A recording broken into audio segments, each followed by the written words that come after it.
আসসালামু আলাইকুম। কেমন আছেন সবাই? আশা করছি সবাই সুস্থ আছেন, ভালো আছেন। আমরা আলহামদুলিল্লাহ খুব ভালো আছি। নতুন আরেকটি ভিডিও নিয়ে আপনাদের মাঝে হাজির হয়েছি। নতুন ভিডিওটিতে আপনাদের সবাইকে অনেক শুভেচ্ছা জানাচ্ছি। গাছের একটু যত্ন করছিলাম। এখন আপনারা বলেন, এখন খুব সকাল, তাই না? এরকম মনে হচ্ছে পাখির ডাক শুনে।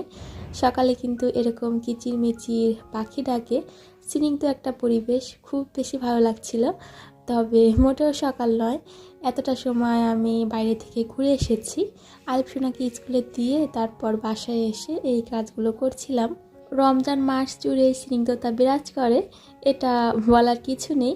অসম্ভব ভালো লাগে। সেই সাথে ঠান্ডা একটা পরিবেশ রয়েছে বছর। অন্য বছর দেখা যায় কি খুব বেশি গরম থাকে, তো এই বছর হয়েছে কি সব দিক থেকে অসম্ভব সুন্দর। বাজারের অবস্থাও কিন্তু খুব বেশি বেহাল নয়, দ্রব্যমূল্যের দামও কিন্তু বৃদ্ধি পায়নি।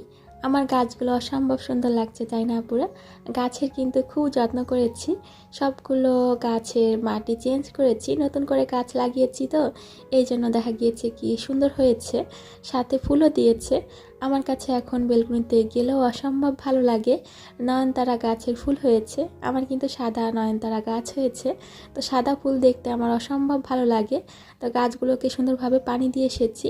বিকালে দেওয়া হয় মাঝে মাঝে, বা সন্ধ্যায় দেওয়া হয়, রাতে পানি দেওয়া হয়। এই যে রমজান মাস চলছে, এখন তো শুধু রাতেই ভাত রান্না করা হচ্ছে। তো আপুরা তো জানেন যে আমি চাল ধোয়া পানি গাছে দিই, তো তখন কিন্তু চাল ধোয়া পানিটা রেখে দিই, সময় সুযোগ বুঝে পানি গাছে দিয়ে দিই। রমজান মাসে হয় কি যে সাহারি খাওয়ার পর একটু ঘুমানো হয়, তো ঘুম থেকে উঠে যখন বেডরুমটা গোছাতে যাই 9টা-10টা বেজে যায়। আলিফসোনাকে যেহেতু স্কুলে দিতে হচ্ছে, তো 9টা থেকে ক্লাস শুরু। এই যে একটু লেট করে যে সময় সুযোগ বুঝে ঘুম থেকে উঠবো, সেটা আর হয়ে ওঠে না। খুব তাড়াহুড়ার মাঝে ঘুম থেকে উঠে তাকে সকালে নাস্তা করিয়ে তারপর স্কুলে দিয়ে আসতে হয়।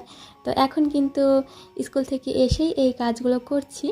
বেডটা তো সুন্দরভাবে গুছিয়ে নিয়েছি। সাথে এই যে এখানে যে ওয়ারড্রপটা রয়েছে, তো একদম যেহেতু বেলকুনির দরজার সাইডে যত ধুলাগুলো আছে সব এখানে আসে, তো সেটা সুন্দরভাবে ক্লিন করে নিচ্ছি। এখানে দেখা যায় কি যে দিনে যদি আমি 2বারও ক্লিন করি তারপরও এখানে ধুলা থাকবেই। এই যে সুন্দরভাবে জায়গাটাকে ক্লিন করে নিয়েছি। টিভিটা সরিয়ে তারপর এখানে কিন্তু সুন্দরভাবে পরিষ্কার করে নিয়েছি। তো যেহেতু ঠান্ডার সমস্যা আমার, দেখা যায় কি যে একদিন ওষুধটা যদি খাওয়া না হয়, তো এরকম গলাটা বসে থাকে। আপুরা বিরক্ত হচ্ছেন, তাই না আমার কথা শুনে? আপুদের আমি কি বলবো, আমি তো নিজেই বিরক্ত হই। মাঝে মাঝে দেখা যায় কি এত বেশি হাঁচি কাশি শুরু হয়, তো নিজেরই ভালো লাগে না। আর এখন যেহেতু রমজান মাস চলছে, ওষুধও সময় সুযোগ বুঝে খেতে পারি না। তো এখন কি করার, যখন ইফতার করব তারপর আর কি ওষুধ খেতে হবে। আমার কথা শুনে আমার মিষ্টি আপুরা বুঝতেই পারছেন, যখন ভিডিও করেছিলাম তখন আলিফসোনার স্কুল খোলা ছিল, এখন কিন্তু স্কুল বন্ধ হয়ে গিয়েছে। তা আজ যেহেতু শুক্রবার, তো বৃহস্পতিবার থেকে স্কুল বন্ধ হয়েছে, আর ঈদের পরে স্কুলটা খুলবে। তো ভালো হয়েছে, স্কুল বন্ধ থাকলে সারাদিনের কাজকর্মগুলো একভাবে করে থাকি, আবার যখন স্কুল খোলা থাকে তখন সারাদিনের কাজকর্ম অন্যভাবে করি। তো আসলে এটা হচ্ছে সময়ের উপর নির্ভর করে, কীভাবে কাজগুলো গুছাবো, কীভাবে সংসারের কাজগুলো করব। চুলায় ডিম সিদ্ধ হওয়ার জন্য দিয়ে এসে এই যে রেডি হচ্ছি। তো এখন বের হয়ে যাব, আলিফসোনাকে আনতে যাব আর কি। তো ডিম কিন্তু এরই মাঝে সিদ্ধ হয়ে গিয়েছে, ইলেকট্রিক চুলাটা বন্ধ করে রেখেছি। আচ্ছা আপুরা, কি মনে হচ্ছে স্কুল থেকে চলে এসেছি? হ্যাঁ, আলিফসোনাকে নিয়ে এই তো এসেছি। তো এখন ডিমটা ছুলে তাকে দেওয়া হবে। সে এখন স্কুলের যে এইচডব্লিউগুলো দিয়েছে এগুলো করবে, তো এটা প্রতিদিনই করে থাকে।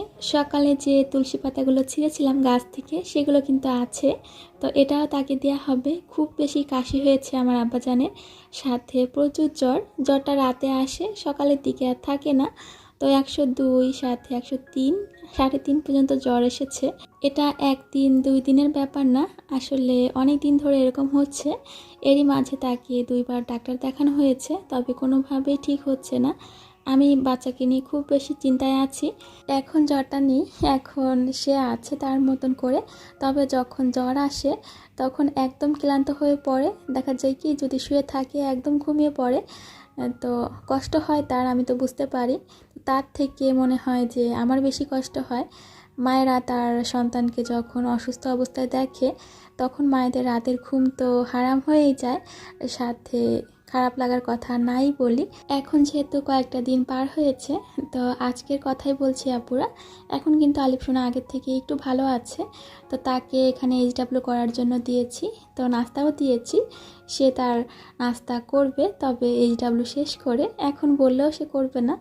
তো এই তো অল্প সময়ের ভিতর লেখাগুলো কমপ্লিট করে ফেলেছে। আর এদিকে আমি হাতের কাজ করার জন্য বসেছি।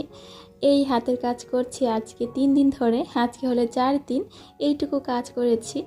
তো খুব বেশি ভালো লাগে হাতের কাজ করতে। সুন্দর হয়েছে কিন্তু মাশাল্লাহ।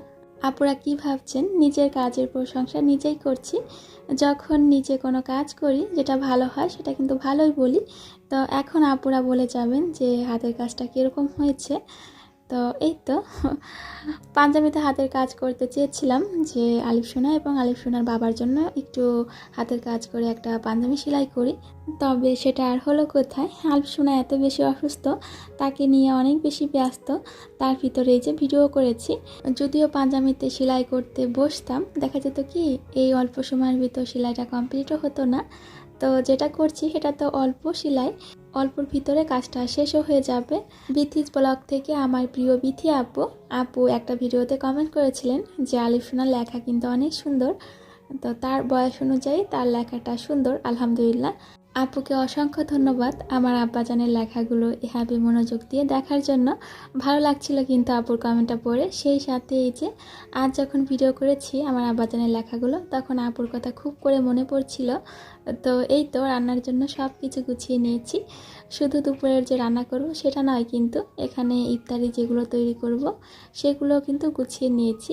ছোলা সিদ্ধ করে নিয়েছি, আলুর চপের জন্য আলুগুলো ভর্তা করে তারপর চপ আকারে শেপ করে নিয়েছি, সাথে বেসনটাও গুলিয়ে নিয়েছি।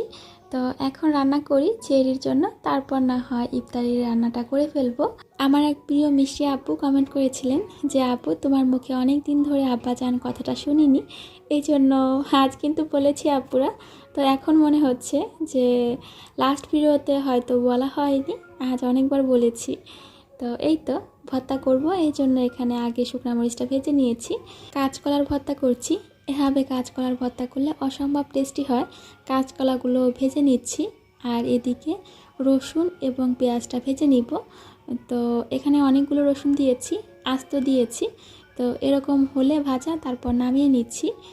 তো এরপর যে কলাগুলো ভেজেছি সেগুলো শুকনা মরিচ এবং এই পেঁয়াজ রসুনটা পাটায় বেটে নিব। তো এখন রান্না করছি, এটা হচ্ছে ছোলা ভুনা করব। এখানে পেঁয়াজটা দিয়ে তারপর দিয়েছি রসুন, আদা, জিরা। এই তো এখানে দিয়েছি হলুদ গুঁড়া, দিয়েছি শুকনো মরিচের গুঁড়া, পরিমাণ মতন লবণ।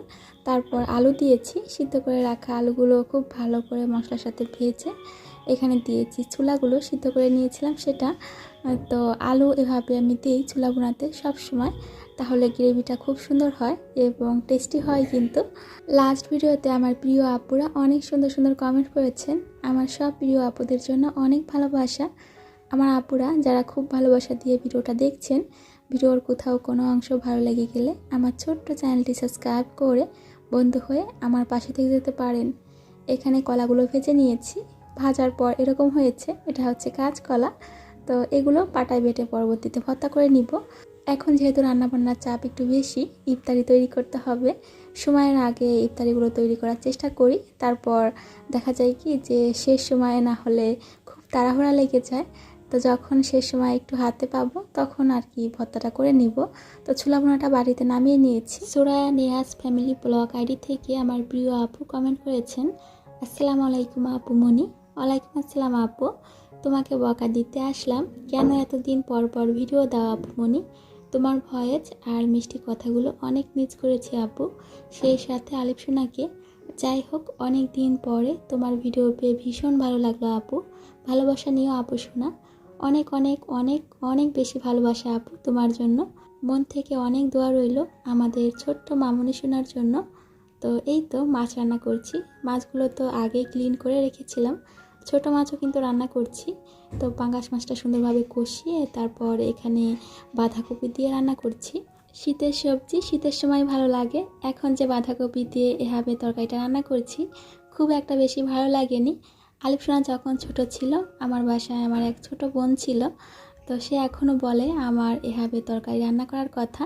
এখন তার একটা নিজের সংসার হয়েছে, তো কিছুদিন আগে যখন বাঁধাকপি নতুন উঠেছে তখন আমাকে ফোন করে বলছিল যে আমি কীভাবে মাছ দিয়ে বাঁধাকপিটা রান্না করেছিলাম, তো তাকে রেসিপিটা আমি দিচ্ছিলাম।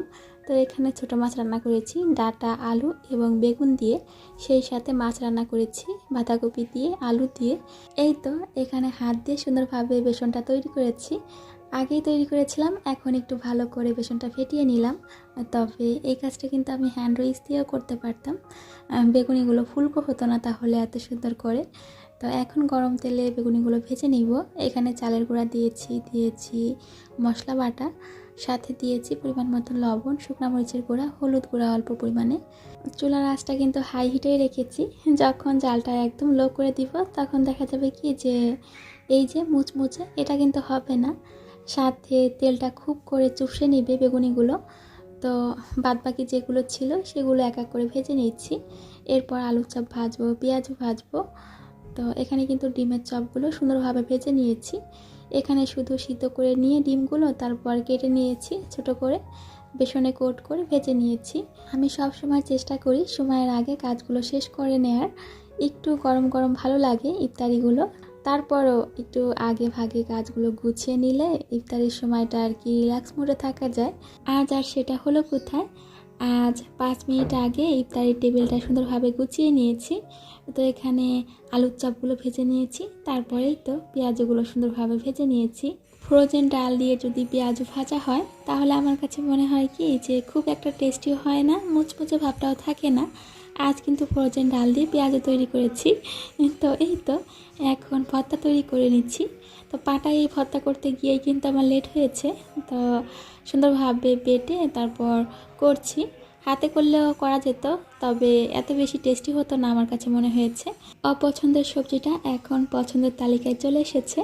তো এখন মনে হচ্ছে মাঝে মাঝে এভাবে তো কাঁচকলা ভর্তা করা যেতেই পারে। আমি এখানে ভর্তা করছি, আমার আব্বাজান রুমে শরবত তৈরি করছে, তার পছন্দের শরবত। জানি না ঈদের আগে আমার আপুদের সাথে আর দেখা হবে কিনা, তবে আমি চেষ্টা করব। কে কোথায় ঈদ করছেন আপুরা আমাকে কমেন্ট করে জানাবেন। আরেকটি সুন্দর দিনের প্রত্যাশায় বিদায় নিচ্ছি। আল্লাহ হাফিজ, আসসালামু আলাইকুম।